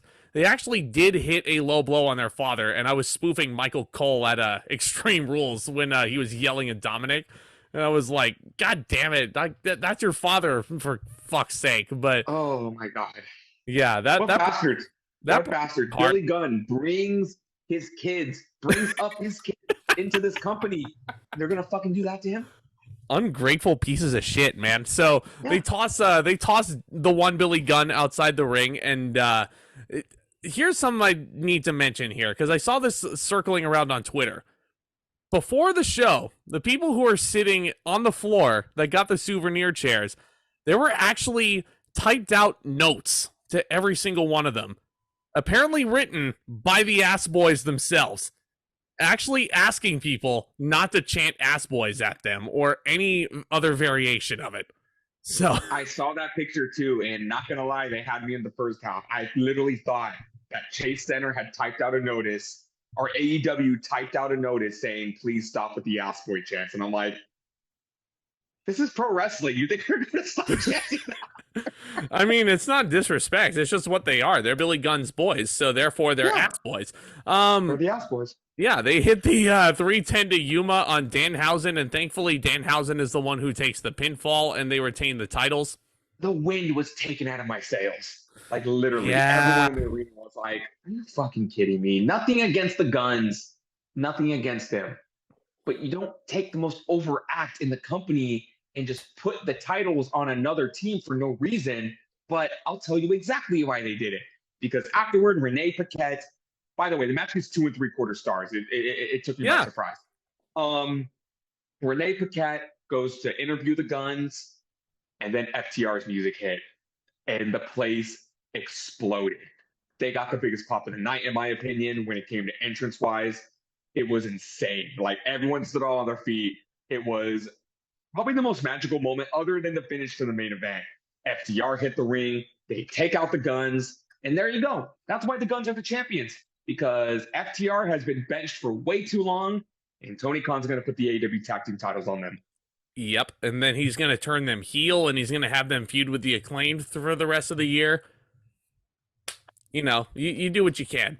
Yeah, I agree with that score. I had a lot more fun with this match than I was expecting. You know what I'm going to say, though? It's no fucking disqualification. So why are these idiots tagging in and out? Jeff Jarrett has been doing this too long to know that. I know, and I know you know, but I just want to bring up this point for clarity.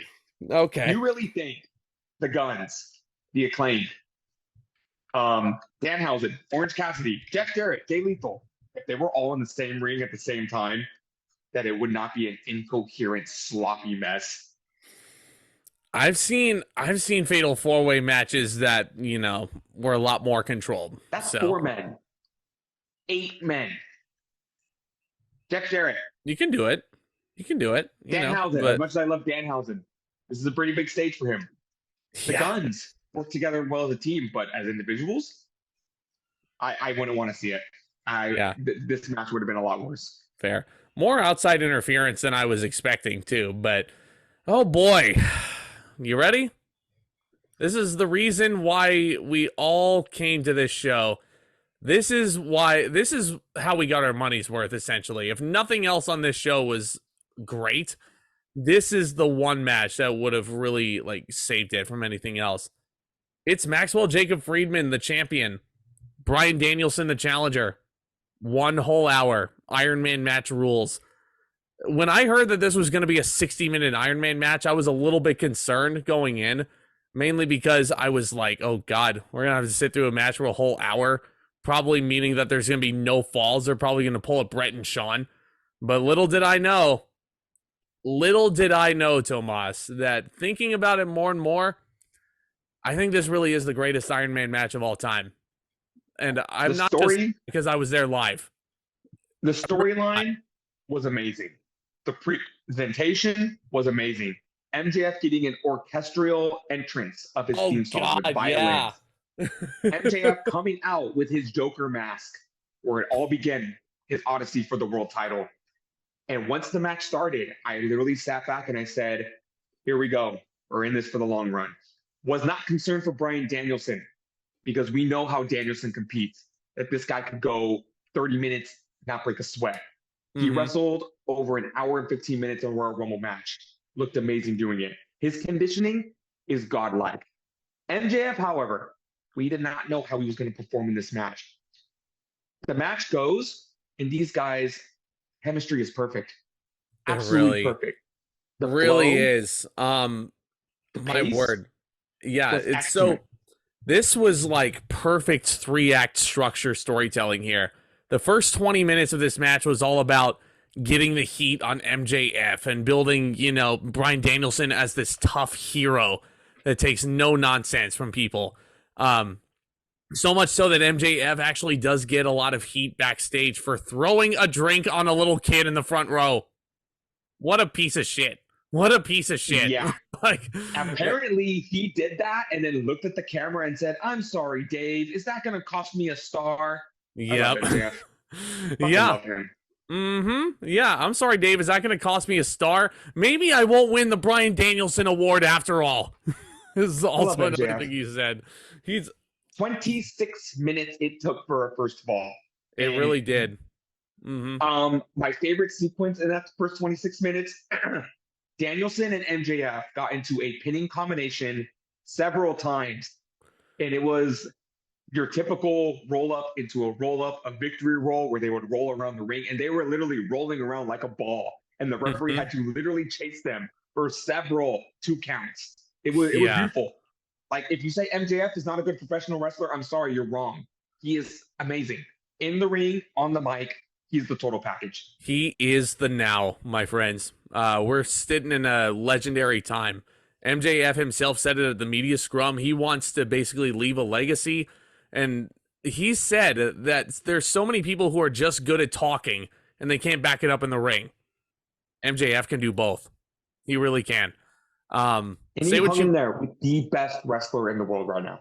And MJF himself will actually argue that point, Tomas, and say that he himself is the best wrestler in the world. There was a point where I think we'll save that closer to the end, and I'll get into that. But the first fall actually does come around 26 minutes in when Bryan Danielson hits MJF with a running knee and pins him 1, 2, 3. Danielson gets excited. He's smiling at the crowd who's doing the yes chants. Listen, Tomas and I weren't planning on doing the yes chant because Danielson doesn't want to do it, but I caved in as soon as Danielson walked down to the ring and everybody was doing it. I was under severe peer pressure, at least. Yeah, I had a little more constraint. I know he doesn't want it, so that's not his gimmick. I'm not going to do it, but more on that later. Danielson gets the first fall 26 minutes in. If that was the match by itself, would have been excellent. We still had another 35 minutes to go in this baby. I just want to get this part out of the way now. Every single AEW pay-per-view during the main event, some shit's got to go down at the audience. Oh, God, yeah. I'll let you take this one, then. This drunk motherfucker chucks a water bottle across our section. And immediately everyone stands up, looks at him, starts booing. Like clockwork, here comes the security guard. And we popped for the security guard.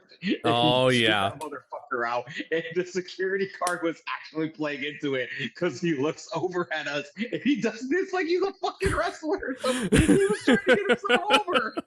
Yeah, he was trying to get himself over. People were chanting "you fucked up" at the fan, and I was trying to watch the match. That was around the point when Danielson had MJF in the figure 4, by the way, on the pay-per-view feed. So if anybody who was watching from home was wondering what that was, take it from us. That's what happened.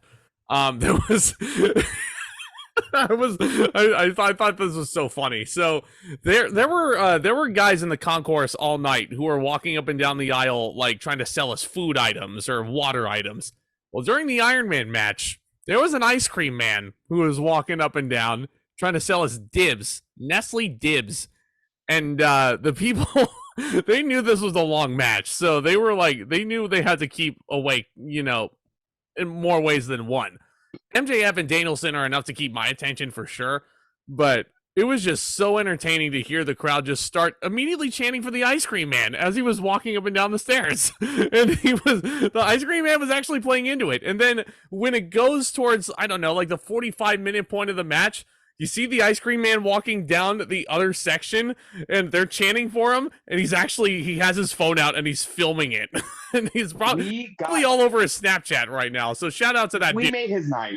We made that guy's night because I feel like it started in our section. And then when he went to every other side of the arena, they were chanting for the ice cream man. The ice cream man is more over than CM Punk. Tomas and I and the guys that were sitting behind us, it was a lot of fun chants going on. Even the two dudes that were sitting in front of us, like it was, that was a lot of fun. But that just goes to show you. Yeah, since we're in the Iron Man match and there's a lot to talk about, I'm just gonna say this now. If you're ever at a wrestling show, and fuck it, if you're at any sporting event, you're at any event that has, I don't know. If you're at a wrestling show, don't fucking smoke weed. That literally happened to us. Two guys in front of us were literally fucking smoking weed. And I'm just like, dude, be a little more considerate, please. I'm just like, how did you sneak that in? Isn't that written in the rules that you can't bring that shit into the building? Exactly. And, I can't say every event because if you've ever been to music festivals or anything like that, if it's a big enough space, that shit is going to get through. But we're all in an arena. We're all pretty close to each other. Be fucking considerate. I do not care what anybody does with their personal lives. I don't give a flying fuck. But if you're around others in such an enclosed space, just fucking be considerate. That's my rant for this. Was not a fan of the guys in front of us. Also, the guy in front of us was a big fucking mark. If you see this video, you know what, dude? Fuck you.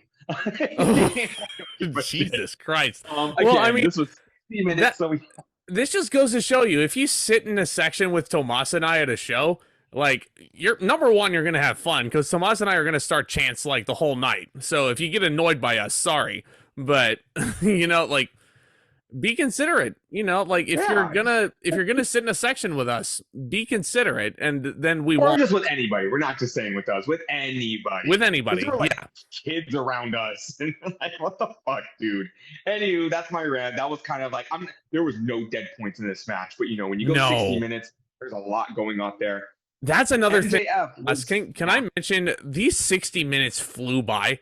Like they didn't throw the clock up a lot of times, like probably because they didn't want to Rollins debacle, but when they did throw the clock up, like the first time obviously was when the bell rang. But then the next time they showed us the clock was when 25 minutes went by. And I was like, holy shit, that was 25 minutes? There's no way. That did not feel like 25 minutes. It felt like 25 seconds. Like, so it was a delight. Act of this match was MJF getting his heat back. And he's already down 1-0. And then out of nowhere, MJF hits a low blow. And the first thing I think is, well, now you're down 2-0. You gave up a fall for no reason, but this is where MJF got smart. In this Iron Man match, there was no grace periods. There was no 30-second grace periods in between falls. So in the span of like 10 seconds, MJF hits a low blow and gives up a fall. He immediately goes for a pin and pins Danielson. After that, he immediately pins Danielson again and gets a second fall. Yep. So Danielson gets a fall for MJF getting disqualified. MJF picks up 2 falls in a row with that low blow. That sequence was insane. So now the score is tied 2-2. MJF decides it's time to take a water break. And this will play into something that the fans did later on in the match, which I thought was really funny. But I'm just like, yeah, you got to hydrate to dihydrate, MJF. It's 60 minutes. It's a long match. So you got to take your water breaks here and there. And I was watching the pay-per-view feed of this, and Taz was scolding him so much on commentary for taking water breaks. And I'm like, Taz, I know you've never been in an Iron Man match before, so stop scolding him for hydrating. Like, come on, yeah. I think that was for shoot because MJF has never done this before. Think about how many wrestlers can actually say they've done a 60-minute Iron Man match. Cena, and Cena's a fucking Terminator.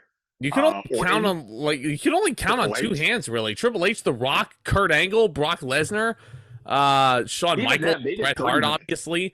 Yeah, Michaels and Hart. But back then that was such like a slower pace. MJF and Danielson, Danielson again, he's a fucking Terminator. But MJF, he's in uncharted territory that not a lot of wrestlers have gone before. So no, don't scold him for drinking water. That's just probably the safest thing for him to do. They're just scolding him because he's a piece of shit, essentially, and they're looking for any excuse to make fun of him. So the match then spills outside, and this is where it starts getting fucking scary. And Tomas can attest to this. I was sitting there, and I was screaming bloody murder because I thought I was about to witness I thought I was about to witness the end of Danielson's career for good. So MJF hits a beautiful flying elbow drop off the top rope through the announce table where the Dapper Yapper was sitting all night long. Danielson goes through the table in a very clean spot. MJF wants a count-out victory. Danielson goes back in. MJF decides to take advantage and hits a tombstone pile driver on the table remains. Disgusting. Absolutely. Jumping tombstone pile driver through the table remains. And then just for the exclamation point, he hits the heat seeker as Danielson's getting back in the win. Of course, that's going to get another pinfall. MJF is up 3-2. And this is where we're starting to get to the 20-minute mark of this match. And that's when I said Danielson has 20 minutes to score 2 falls in order to win the world championship. Easy. Easy enough, right? Yeah. This is when we get into the third act, which is really this is when things start getting really intense. Danielson has been so battered and beaten at this point, and he's a bloody mess as well. And this is the point that I wanted to discuss earlier, but I'm going to save it for now. On the pay-per-view feed, MJF was jaw-jacking with the crowd. He's like, this is the best wrestler in the world right here. He gets in Danielson's face. You're the best wrestler in the world? No, you fucking suck. And he was in his face, and I'm like, God damn, this dude is so good. He's on a whole other level. MJF hits a fucking tombstone pile driver off the second rope. That was closer to the end of the match, yeah, but that was again another 6th spot. Danielson hits a flying headbutt, which again is a move no wrestler should ever do at this point, and I think you probably know the reason why. MJF is bleeding like a stuffed pig after that flying headbutt. Then Danielson locks in the Regal stretch, which is a great callback to MJF writing William Regal off AEW programming. MJF taps out, so now the score is tied 3-3. And now you get the freaking exciting spot, the final 7 minutes or so of this match, and that's where you get the tombstone. Tombstone off the top rope. MJF gets another heat seeker, and Danielson fucking kicks out. So this is when shit really starts getting crazy. Near the end of the match, it's getting so close down to the wire. Danielson locks MJF in a half Boston Crab. And this is where MJF, he starts fucking with my emotions because he starts doing shit like this.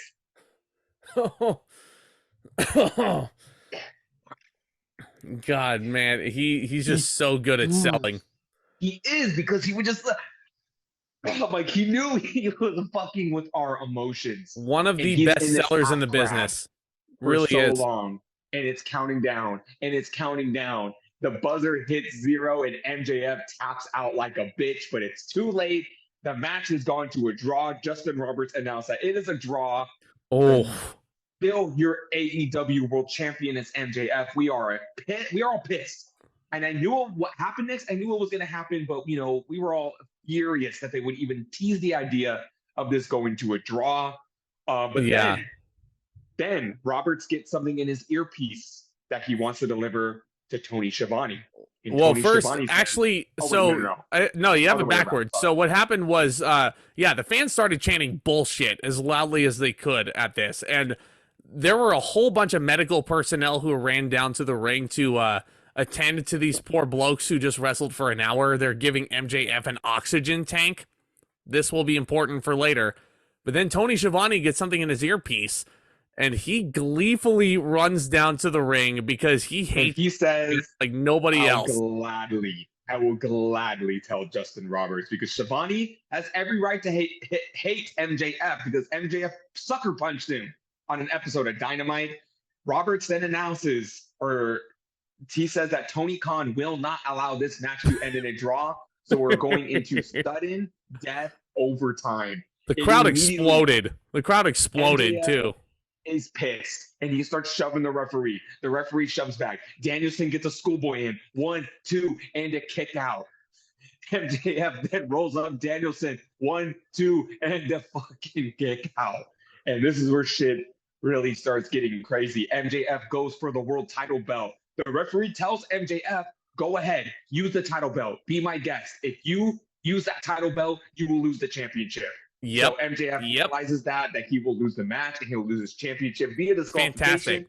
He puts the belt down, but as the referee's putting the belt down, he reaches in his trunks and pulls out the dynamite diamond ring, and he clobbers Danielson with it. 1, 2, Danielson fucking kicks out. So and we were just absolutely beside ourselves at this point. I was just more amazed that MJF wrestled a whole fucking hour with that dynamite diamond ring in his trousers. Like, what a piece of shit. Very reminiscent of William Regal. Yeah, so Danielson hits a reverse Dragon Rana for a nice near fall, and then he's getting all fired up. Danielson starts leading the yes chants, and the crowd was getting into it. They were so getting into it. The hell out of me. And me, I was like, if I have Danielson's blessing, then yes, I'm going to do it. Yes, I'm going to do it. For people who don't realize, when Danielson came to AEW, he said he didn't want to do the yes chant anymore. He wanted this to be a completely different environment for him. He wanted to get away from the WWE stuff. So I wanted to show respect for that. But when Danielson's doing it, that's when I had his blessing to do it. I was convinced at this point. He hits the running Busaki knee. It's for another fucking hairball. And I'm about to die at this point. Oh, dude. My God. Dude, you were about to have a stroke. I was looking at you and I'm like, is he okay? Is he okay? Danielson is able to get the lapel lock in.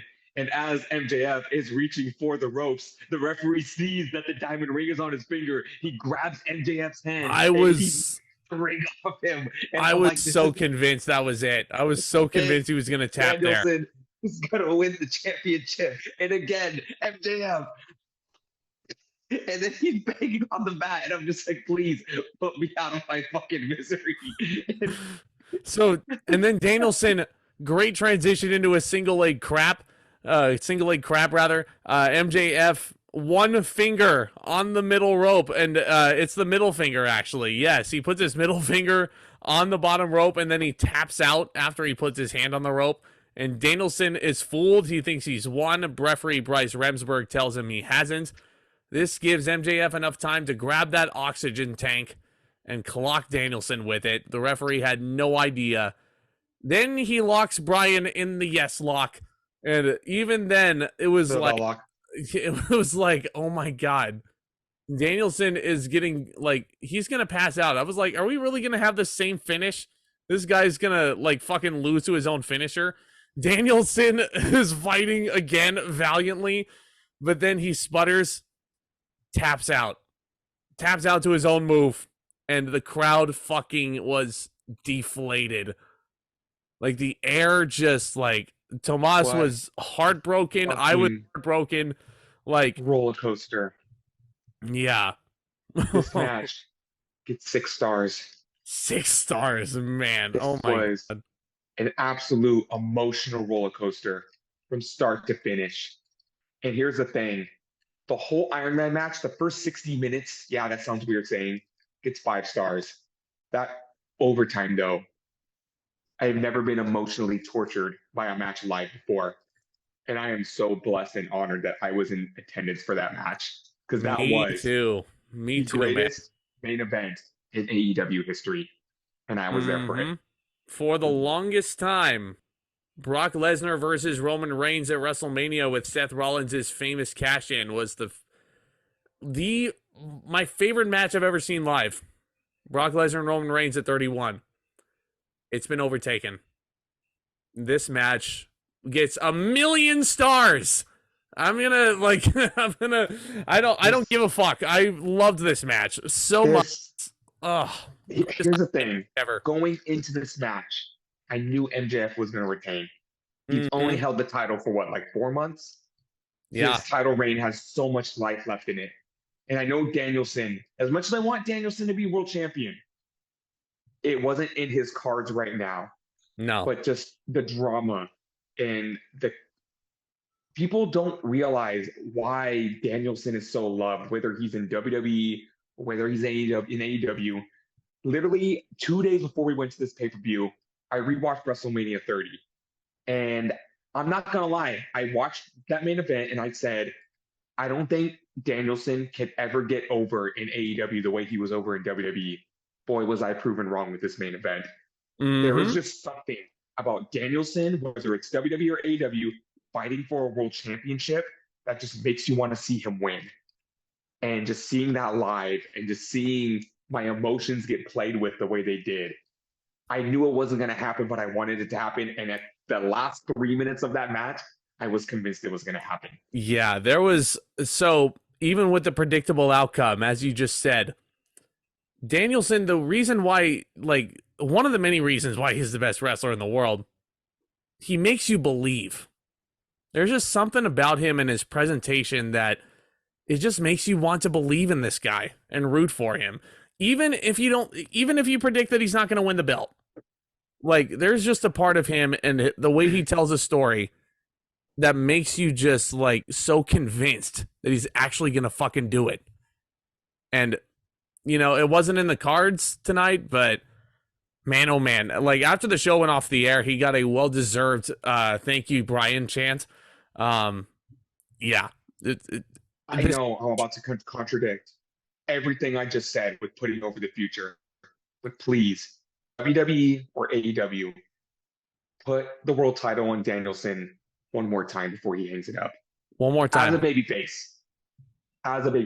I'd love to see you run in WWE. But please, no injuries, no heel turns. Let Danielson hold a world title as a babyface for 6 months.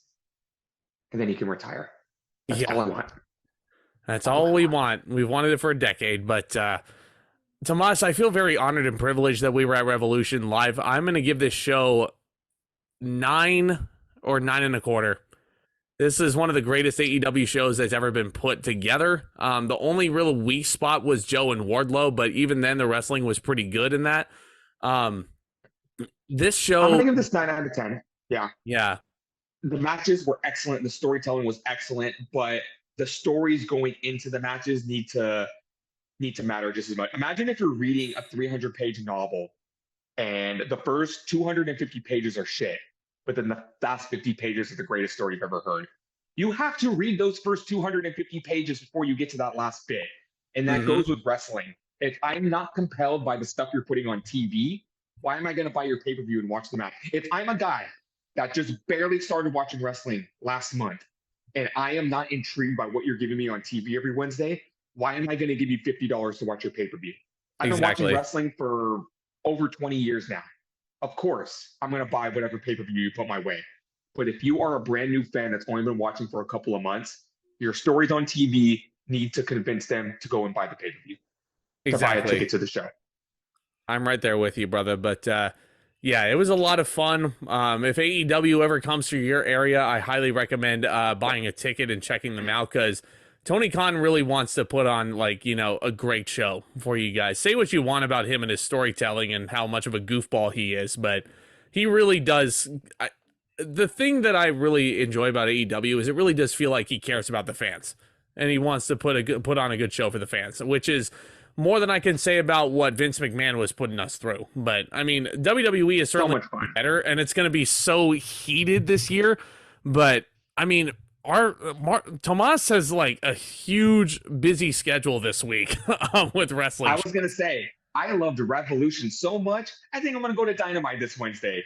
Yes, Dynamite is going to be in my hometown of Sacramento. I am making the trip out tomorrow night and then going to Dynamite on Wednesday with my friend who has never been to a wrestling show before. Nice. She reached out to me in December and said for her birthday she wanted to go to a wrestling show because she's never done it before. So I said, say no more. AEW, I said, allow me to be your chauffeur. She's in for a great experience. I can't wait to check out the fallout from Revolution this Wednesday live. And then after that, full speed ahead to WrestleMania. Yes, sir. And we'll also be at Supercard of Honor and WrestleCon on Friday, the day before. There's the WrestleMania card is really starting to shape up. If Raw is anything, let me try that one more time. If Raw is any indicator, the WrestleMania card is really, really starting to come together here. Yeah. But hit that subscribe button if you're new. Hit that thumbs up. This channel's on the journey to 2,000. That would be awesome if you could help us along. But guys, this was fun. Stay tuned for the next one. And yeah, take care, guys.